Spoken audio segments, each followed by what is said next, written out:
স্বাগতম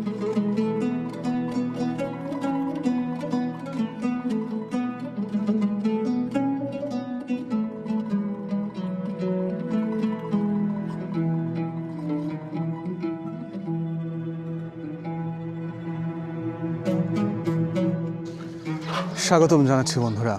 দিনাজপুর জেলা সদর থেকে প্রায় 20 কিলোমিটার দূরে এই মুসলিম ইতিহাসের অমর সাক্ষী নয়াবাদ মসজিদের সামনে থেকে আজ আমরা ঘুরব নয়াবাদ মসজিদ, জানব এই নয়াবাদ মসজিদের ইতিহাস এবং সেগুলো আপনাদের জানাবো। পুরো ভিডিও জুড়ে আপনাদের সাথে আছে আমি আরিফ হাসান। বাংলার মাটিতে এমন কিছু ইতিহাস লুকিয়ে আছে যেগুলো শুধু ইট পাথরের স্থাপনা নয়, বরং সময়ের নীরব সাক্ষী।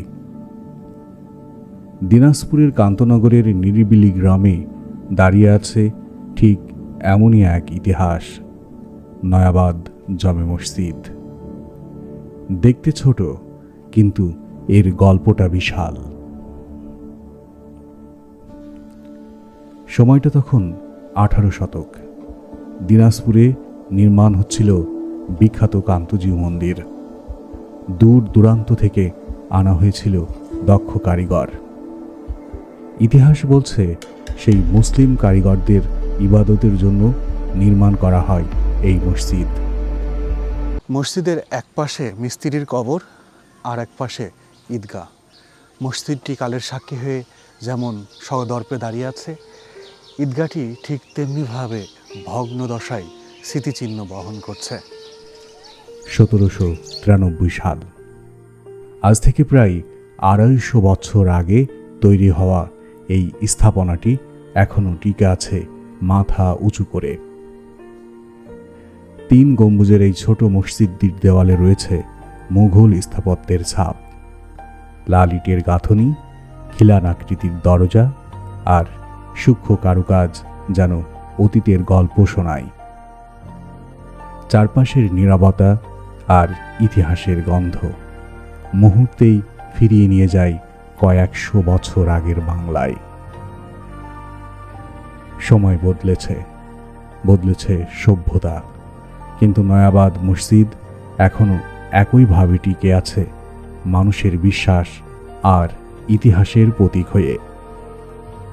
প্রতিদিন এখানে আসেন পর্যটক, ইতিহাস প্রেমী আর ধর্মপ্রাণ মানুষ। কেউ দেখতে আসে স্থাপত্য, আবার কেউ অনুভব করতে আসে অতীতকে। বাংলার ইতিহাসের পাতায় হয়তো খুব বেশি আলোচনা হয় না এই মসজিদকে নিয়ে, কিন্তু নীরবে নির্ভীতে দাঁড়িয়ে থাকা নয়াবাদ মসজিদ আজও বলে যায়, ইতিহাস কখনো মুছে যায় না। সময় পেরিয়ে প্রজন্ম থেকে প্রজন্ম বেঁচে থাকে তার গল্প। আমরা যখন নয়াবাদ মসজিদ ঘুরলাম, এই মসজিদের একটা বিষয় দেখে আসলে খুবই আশ্চর্য হয়েছি। সেটা এই মসজিদের যারা বর্তমানে দায়িত্ব আছে, যদিও এই দায়িত্ব বাংলাদেশের প্রত্নতত্ত্ব অধিদপ্তর, তবে স্থানীয়ভাবে যারা দায়িত্ব আছে তাদের আন্তরিকতা। আমরা জানতে পারলাম যে এখানে যারা দর্শনার্থী আসে দেশ বিদেশের, তাদের আসলে বিভিন্ন ধরনের সুযোগ সুবিধা প্রদান করা হয়। যেমন তাদের জন্য আলাদা ওয়াশরুম আছে নারী পুরুষের জন্য। এখানে মসজিদ কমিটির উদ্যোগে মসজিদের সামনে একটা চমৎকার পরিবেশ গড়ে তোলা হয়েছে, কারণ এখানে প্রত্যেক দিন দেশ বিদেশের শত শত মানুষ এই মসজিদ পরিদর্শনের জন্য আসে।